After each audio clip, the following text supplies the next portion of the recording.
ಎಲ್ಲರಿಗೂ ಯುಗಾದಿ ಹಬ್ಬದ ಶುಭಾಶಯಗಳು. ಸೊ ಎಕ್ಸಾಮ್ಸ್ ಎಲ್ಲ ಮುಗಿದ ಕಾರಣ ನಮಗೆ ಹಾಲಿಡೇಸ್ ಕೊಟ್ಟಿದ್ದಾರೆ. ಆ್ಯಂಡ್ ಇನ್ನೂ ಎಲ್ಲೆಲ್ಲಿಗೆ ಹೋಗ್ಬೇಕಂತ ಡಿಸೈಡ್ ಮಾಡ್ಕೊಂಡಿಲ್ಲ. ನಾನು ನಮ್ಮಣ್ಣ ತುಂಬ ಹುಡುಕ್ತಿದ್ದೀನಿ, ಸರ್ಚ್ ಮಾಡ್ತಿದ್ದೀನಿ. ಚಿಕ್ಕಮಂಗ್ಳೂರಲ್ಲಿ ರೆಸಾರ್ಟಿಗೆ ಹೋಗ್ಬೇಕಂತ ಅಂದ್ಕೊಂಡಿದ್ವಿ. ಅದೇ ಸರ್ಚ್ ಮಾಡಿ ಮಾಡಿ ಮಾಡಿ ಮಾಡಿ ನಮಗೂ ಸುಸ್ತಾಗಿದೆ. ಬಟ್ ಇನ್ನೂ ಮಾಡ್ತೀವಿ, ನಮ್ಗೆ ಎಷ್ಟಾಗುತ್ತೋ ಅಷ್ಟು ಟ್ರೈ ಮಾಡ್ತೀವಿ.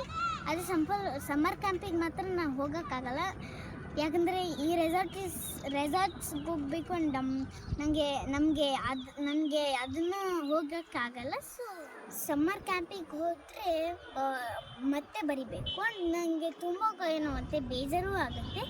ಸೊ ನಾನು ಎಲ್ಲಾದರೂ ಟ್ರಿಪ್ಪಿಗೆ ಹೋಗ್ಬೇಕಂತ ಅಂದ್ಕೊಂಡಿದ್ದೀನಿ. ಎಲ್ಲಿಗೆ ಹೋಗಬೇಕಂದ್ರೆ ನನ್ನ ಆಂಟಿ ಮನೆಗೆ. ಅದು ದಾವಣಗೆರೆಯಲ್ಲಿದೆ. ಆ್ಯಂಡ್ ಅಲ್ಲಿ ನನ್ನ ಫೇವ್ರೆಟ್ ಅಣ್ಣ ತಂಗಿ.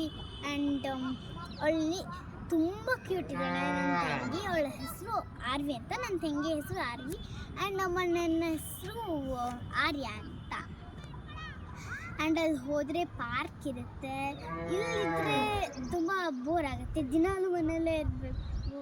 ಆ್ಯಂಡ್ ನಾನು ಅಲ್ಲಿಗೆ ಹೋಗ್ಬಿಟ್ಟು ಅವರನ್ನು ಕರ್ಕೊಂಡು ಮನೆಗಿದ್ವಿ, ಒಂದು ದಿವಸ ಮನೆಗಿಟ್ಬಿಟ್ಟು ಮತ್ತೆ ಸ್ಟಾರ್ಟ್ ಮಾಡ್ತೀನಿ ನನ್ನ ಟ್ರಿಪ್ನ.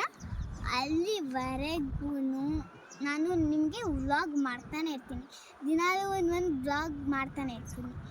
ಇವಾಗ ರಾಘವೇಂದ್ರ ಸ್ವಾಮಿ ಮಠಕ್ಕೆ ಹೋಗಿಬಿಟ್ಟು ಇಲ್ಲಿ ಸೈಕಲ್ ಆಡಿಬಿಟ್ಟು ರಾಘವೇಂದ್ರ ಸ್ವಾಮಿ ಮಠಕ್ಕೆ ಹೋಗೋಣ. ಆ್ಯಂಡ್ ನಿಮಗೂ ತೋರಿಸ್ತೀನಿ ರಾಘವೇಂದ್ರ ಸ್ವಾಮಿ ಮಠ ಹೆಂಗಿರುತ್ತೆ ಅಂತ.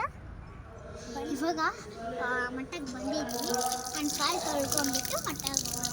ಏನೋ ಅಂತಿದ್ದಾರೆ, ಗೊತ್ತಾಗ್ತಿಲ್ಲ ಕತೆ.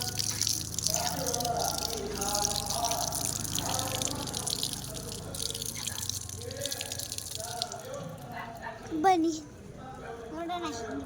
ನಾನು ನೋಡಿದ್ದೀನಿ, ನೀನು ತೋರಿಸ್ತೀನಿ.